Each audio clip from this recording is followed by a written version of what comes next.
Hello everybody, welcome back to Parenting Against the Grain. I'm Amy Webb, the host moderator of this group.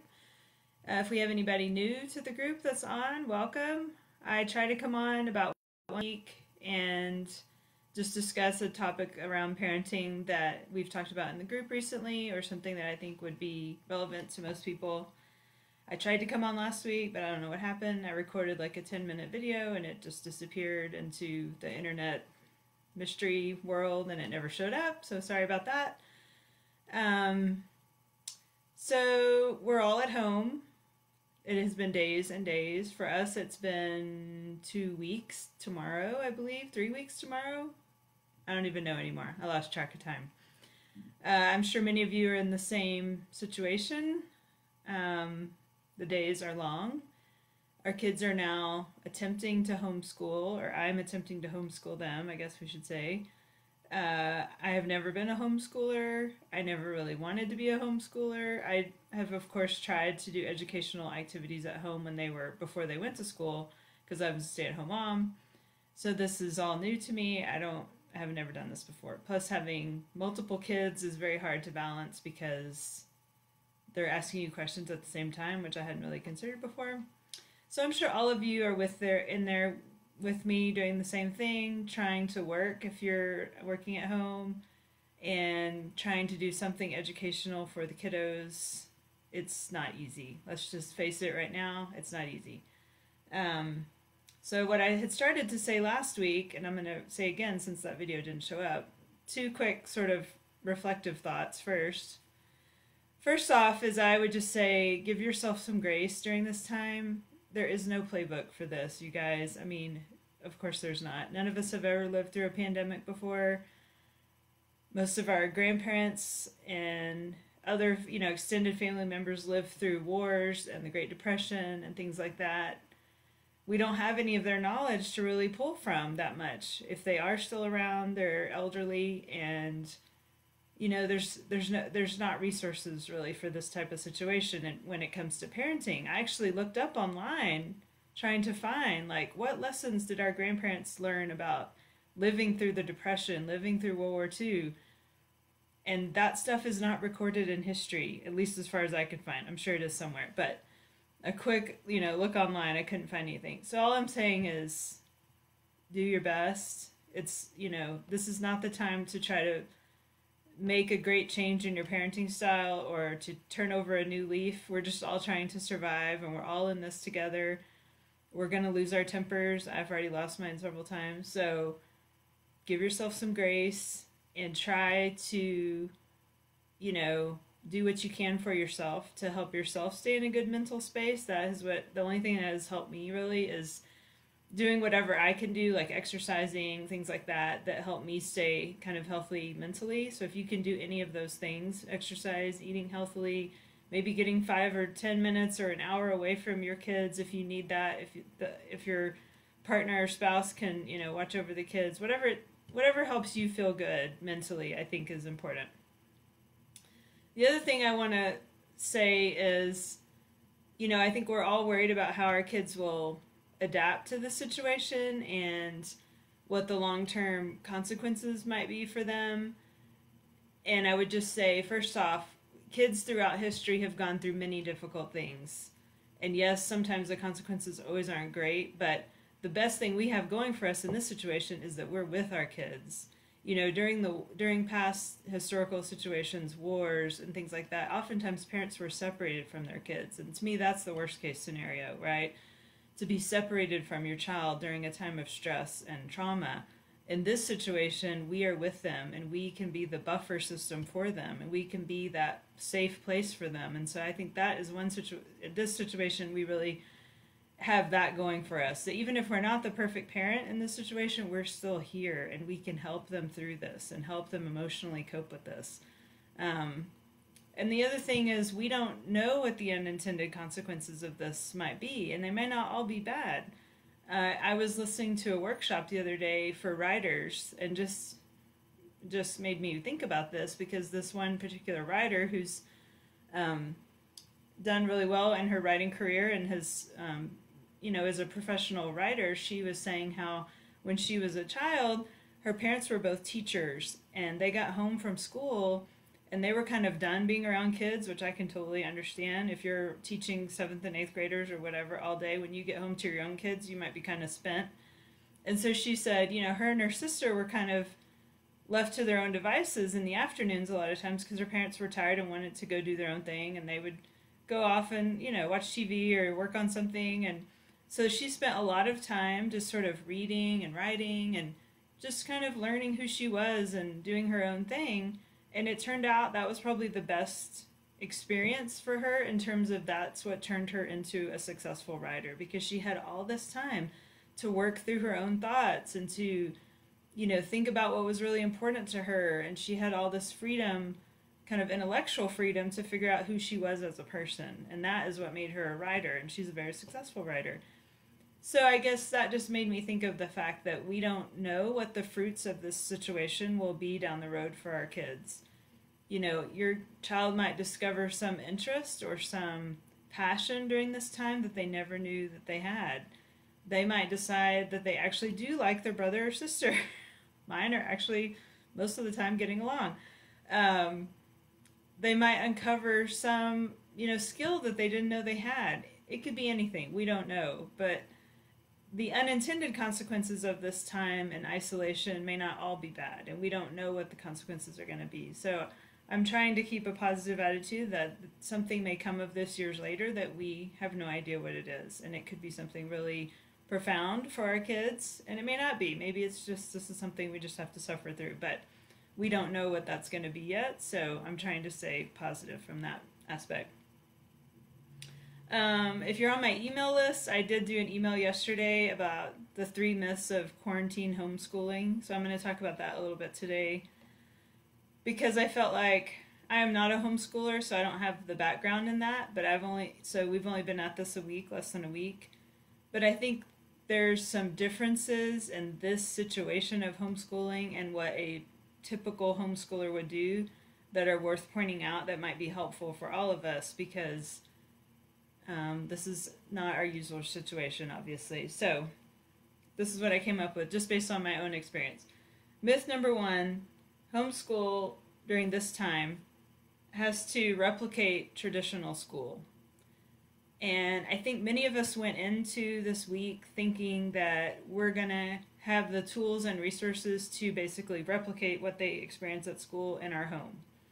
That's not really possible. And I think all of us are coming to the realization of that.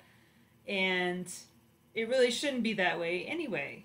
I think people who, when I've heard really hardcore homeschoolers tell me that do this all the time is, one of the perks of homeschooling is that your kids can do their schoolwork in maybe 3 or 4 hours a day, or maybe less, and then the rest of the time they're doing something they want to do. It's also educational, but you're not on this routine, set, hard schedule that involves 8 hours of schooling every day.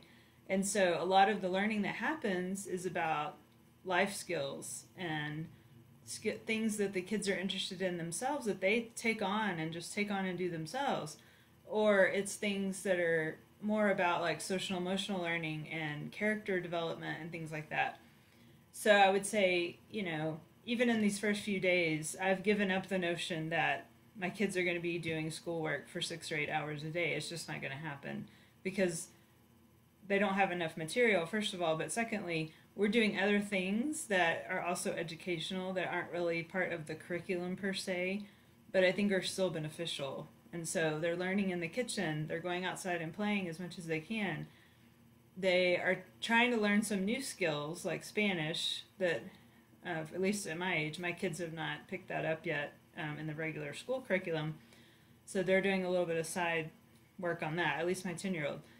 We're doing religious education. That's one thing that we feel important. Whatever may be important in your household, you can do something around that.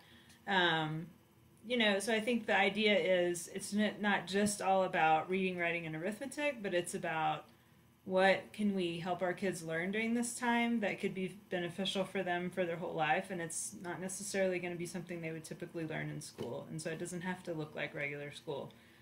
So let's throw that myth out the window. Myth number 2 that I hear people talk about, and this I think is a myth all the time, but it's really becoming apparent right now, is people think play doesn't matter. This is the furthest from the truth as anything. Research continues to show, especially for kids in younger ages, 7 and under, I would say even 10 and under, play is still learning. So if you're, kindergartner, first grader is off making things out of cardboard boxes, or has a pretend play kitchen, or whatever they're doing that is play related, building with Legos, all that stuff counts as learning. So I think we have this, sometimes in this country, we have this very divisive understanding of what learning is. It's like, if you're doing something on the computer, if you're reading or writing or doing math, then it's learning. If you're playing, it's not learning. And that's not true. For little kids especially, play is the best way for them to learn. And so if you're somehow fostering that with whatever that you're doing at home, then they're learning. They're learning about spatial dimensions when they're doing Legos. They're learning about numbers when they're playing pretend grocery store. When they're cooking with you, they're learning about measurement and volume. And so even when they're playing outside in the sandbox, they can be learning about how things, the different density of objects that they're playing with, and all these things matter. So give yourself a break if you are trying to consider, what's really educational on a day-to-day basis. All those things are still learning, and play really does matter. And so I think that's really becoming apparent today in this situation, that play can really have huge, educational benefits. Okay, and the last myth I wanted to talk about that I have seen is the standard understanding of education, at least back, years ago. I think it's changing now. Is that the myth is that emotions don't matter. That kids can come into school, or now in this situation, come into a learning situation at home and just put their head down and learn the material, and that's all that matters. We know now from years of experience, and more schools are coming on board with this, that social emotional learning is at least half of what has to happen. And it doesn't, in terms of time, it doesn't take up half of their time, but social emotional learning is huge. So if kids don't feel safe and secure and emotionally regulated, then they're not going to be able to learn much of anything. And so, as many of you who are in education, probably some of you probably are, many schools now are taking on more social emotional learning curriculum. I know my kids' school does that, and it's just a small piece every day, but they do at least address it. So I think in terms of a homeschooling situation, we have to consider that as well. And this is our standard thing as parents, right? We are in touch with our kids more than anybody. And so we know how they're feeling and the emotions that they're going through. And so I think in this situation, especially if our kids are feeling anxious or upset, or, even just confused and disappointed about not being able to see their friends, it is hard to kind of push through and get to learning in that situation. So the best thing that we can do is to try to address those emotions and help them deal with the emotions. I think that really, as parents, is our first job, even before trying to teach them anything academically, is to help them cope with this emotional situation that's going on. And it's difficult at times. I've already had, in terms of my own kids, one especially is really struggling with not being able to see his friends because he's very extroverted, and that really is a huge piece of school for him. So if we can help our kids deal with those issues, whatever it is they might be going through emotionally, then they're going to be in a lot better mental space to learn. So I think that's important to keep in mind, because our kids may be acting out, or some what we would construe as misbehavior during this time, because they're going through a lot of confusing stuff and things keep changing, and they thought they were going to get to go back to school this day, and now that has changed, and everything's just changing day to day, and that can be hard for some kids to adapt to. So I think addressing those issues with them as best you can is helpful before you even try to start doing any academic learning. And so that's a huge piece of it. Those are 3 myths that I thought of as we have gotten started homeschooling in our house. if you guys have other things you've come across, feel free to leave them in the comments. We can talk about them. I can help out if I can. I'm new to this situation too, as we all are. The other thing I wanted to mention was I have recently found out about this app that I'm really liking. It's called Family 5. You can look it up on the App Store for whatever phone you have.